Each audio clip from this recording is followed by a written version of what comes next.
Hi, I'm David Dusek for Golfweek, and this week for Toy Box Extra, I wrote a story about golf gloves and learned that about 60% of the players out there at the recreational level are wearing the wrong size golf glove. Now that does not happen on the PGA Tour. The guys that you see on television are wearing the right size glove and doing a lot of other things that really help them perform week in and week out. Little things that you can do at home that will also help you perform better at your club. One of the things that the pros do almost all the time that the recreational players almost never do is that they get their lofts and their lie angles and their irons checked with regularity. They practice and they play so much more than recreational players that sometimes the lofts and maybe the lie angle of their irons can get banged just a little bit out of shape. And when that happens, they get a little bit more inconsistency floating around in their game. If a pro is dialed in and they know that their 7-iron is supposed to go, say, 175 yards, and all of a sudden they see that the ball gets a little bit flighty, maybe the dispersion opens up a little bit. It could be their swing, but they know that it's subtle differences in the loft and the lie angle on their irons could also be the culprit. And it's a really simple thing to fix. If you've been noticing that some of your iron shots, when you strike them well, don't seem to fly the way that they're supposed to,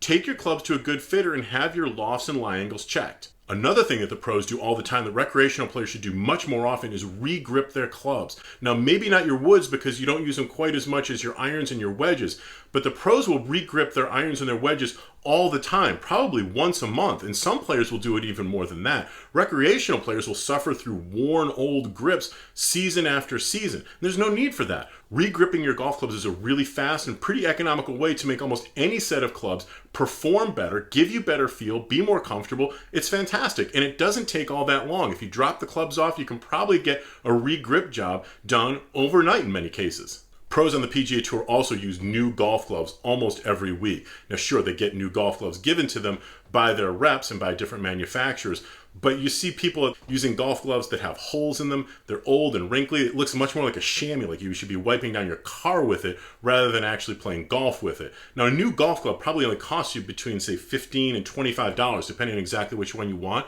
It's not that big an investment, but can make a huge difference in the way all of your clubs feel when you're swinging them. It also lets you swing a lot more easily, not a lot of grip tension, because you're going to be able to hold on to it easier. That's going to be good for your swing.